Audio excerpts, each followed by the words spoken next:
India news Haryana, अपनी बोली अपना चैनल। तो अगर वो ये कहे कि इनके वक्त में विकास नहीं हुआ तो इससे ज्यादा बड़ी बेवदगी और क्या हो सकती है। आप किसी भी गांव में रुक करके ये पूछ लें कि चौटाला साहब के वक्त में तुम्हारे गांव में कभी करंडी रुकी थी? कोई एक व्यक्ति आपको, चाहे हमारा विरोधी भी होगा, वो भी ये नहीं कहेगा कि उस वक्त में विकास नहीं हुआ था। वो ये कहेगा कि उन्होंने पैसा दिया, सरपंच खा गए, पंच खा गए, कोई और खा गया। तो लोगों ने अगर शिकायत कर दी तो हमने उसकी इंक्वायरी कराई, और नहीं शिकायत करी, अगर कोई मिलकर के खा गए तो उसके लिए हम दोषी थोड़ी हो सकते हैं। उसके लिए तो वो लोग दोषी हैं जिन्होंने खाए। और ये अगर ये कहते हैं कि हमने कहीं खर्च नहीं किया, तो फिर वो अपनी तरफ से श्वेत पत्र जारी करें, या वो एक काम करें, जो इनका जो भी नेता इस तरह की बात करता है वो किसी सार्वजनिक मंच पे आ जाए और आकर के वो अपने प्रदेश, अपने समय में उन्होंने कहाँ कहाँ कौन कौन सा पैसा खर्च किया उसके बारे में बता दें। चौटाला साहब, पिछले एक महीने में सबसे ज्यादा चर्चा में जो खबर रही है वो खबर थी इनेलो बीजेपी के गठबंधन की। सीधा सवाल ये कि इंडियन नेशनल लोकदल का बीजेपी के साथ गठबंधन क्यों नहीं हो पाया? हमारे बीच में ये बात ठीक है, इस बात की चर्चा आम थी और प्रेस के लोग, हम जहाँ कहीं भी जाते थे आमतौर पे ये बात पूछते थे कि आपका समझौता कब हो रहा है। मैंने हमेशा एक बात बड़ी स्पष्ट करी थी कि जब तक बीजेपी का कांग्रेस की बी टीम के साथ समझौता है तब तक हमारा और भाजपा का समझौता नहीं हो सकता। इनका आपस में समझौता था, इसलिए हमारा और भजनलाल की पार्टी का और बीजेपी का समझौता कभी नहीं हो सकता। अभी भी क्या इंडियन नेशनल लोकदल मोदी के समर्थन की बात कह रही है, या पिछले कुछ दिनों में जो बयान हमने देखे हैं आपके और पार्टी के दूसरे बड़े नेताओं के भी, क्या हम ये मान लें कि नहीं, अब रास्ते अलग अलग हैं? जिस किस्म से भाजपा के नेताओं की जुबान है, मुझे नहीं लगता कि उनको हमारी जरूरत है। अगर वो मोदी जी के हितैषी होते, अगर वो भाजपा के सच्चे सिपाही होते, तो वो फिर इस किस्म की अनाप शनाप भाषा का इस्तेमाल नहीं करते। जिन लोगों ने इस किस्म के भाषाओं के इस्तेमाल किए, जैसे रामविलास शर्मा ने हमारे ऊपर आरोप लगाया कि हम हजारों करोड़ रुपए लेकर के उनके पार्टी के दरवाजे के आगे खड़े थे और कह रहे थे आप हमारे साथ समझौता कर लो, और उन्होंने हमें नकार दिया। हम इस बात के ऊपर बाकायदा तौर पे बीजेपी से अगर कहीं कोई आगे बात चली तो सबसे पहले इस बात पे स्पष्टीकरण मांगेंगे कि रामविलास ने किस आधार के ऊपर ये बात कह दी। वो आपके प्रदेश का अध्यक्ष है, उसको आपने जिम्मेवारी दे रखी है, या तो वो इस बात के लिए सार्वजनिक रूप से माफी मांगे कि भी मेरे से गलती होगी, मैंने गलत आरोप लगा दिया, या वो इस बात को सिद्ध करे कि हम आपके दरवाजे पे कब खड़े थे। कल ही आपने कहा एक जनसभा में कि अब हालात ये है कि उन्हें माफी मांगनी पड़ेगी और दरवाजे पर आकर समर्थन मांगना पड़ेगा।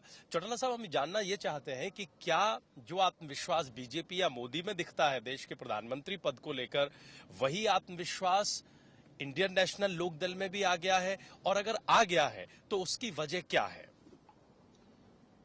हमारी पार्टी ने हमेशा इस प्रदेश के अंदर विपक्ष की भूमिका निभाई। जब हम सत्ता पक्ष में रहे हमने पूर्ण रूप से लोगों की सेवा करी, और आज जब हम विपक्ष में हैं तो हमने बड़ी जिम्मेवारी के साथ लोगों के बीच में खड़े होकर के विपक्ष की भूमिका निभाई है।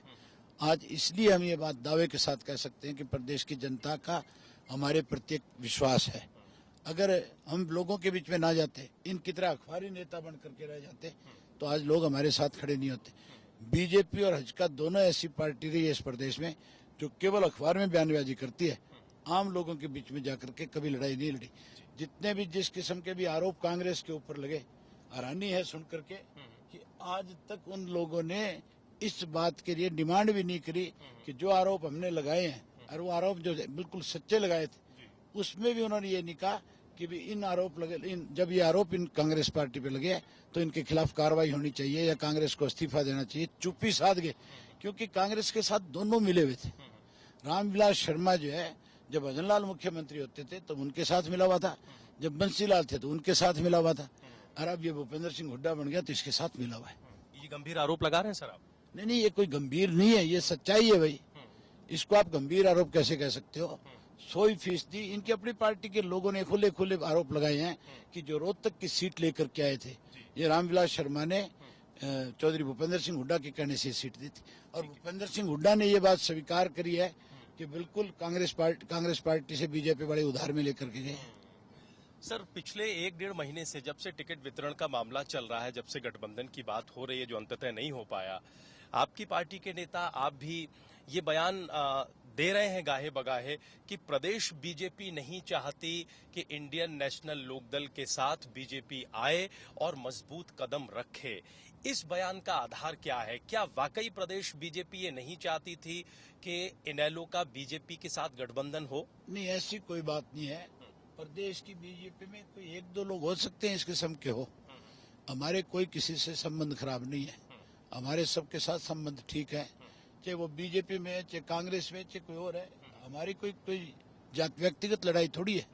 बात तो लड़ाई जो है वो सारी की सारी इस बात की है कि अगर कोई गलत फैसले लेगा तो हम उसके अगेंस्ट खड़े हो जाएंगे। और भारतीय जनता पार्टी में बहुत से ऐसे लोग, हमारे दोस्त मित्र भी हैं हरियाणा के अंदर, जो हमारा विरोध नहीं करते। लेकिन हाँ, ये बात ठीक है कि 2-3 लोग ऐसे भी हैं जिनको हमारे से इसलिए तकलीफ है कि वो किसी का नाम सर लेना चाहेंगे? हाँ, वो मुख्यमंत्री के बिके हुए हैं। जैसे ये आपका जो फरीदाबाद का इनका उम्मीदवार है, मुख्यमंत्री जब भी फरीदाबाद गया कृष्णपाल गुर्जर के घर पे जाता है और कृष्णपाल गुर्जर को अधिकारियों का आदेश देकर कहता है कि भाई कांग्रेस के किसी एमएलए का काम तो करे ना करे आप, लेकिन कृष्णपाल का जरूर करें क्योंकि मेरा खास आदमी है। इसीलिए आपने वो डीलर और लीडर वाला आरोप लगाया था, वो इसी परिप्रेक्ष्य में था क्या? आरोप थोड़ा ही, मैंने तो सच्चाई बताई है। आरोप वो लोग लगाते हैं जिनको किसी बात का ज्ञान ना हो।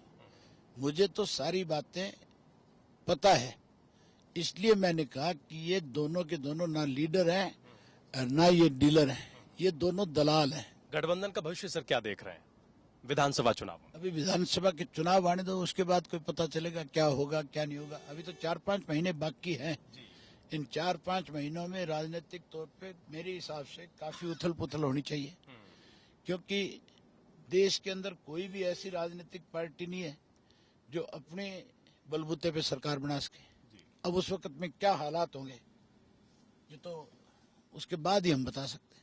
तो अभय चौटाला इंडियन नेशनल लोकदल के कद्दावर वरिष्ठ नेता, दिग्गज नेता, हर एक सवाल पर अपनी बेबाक राय रख रहे थे।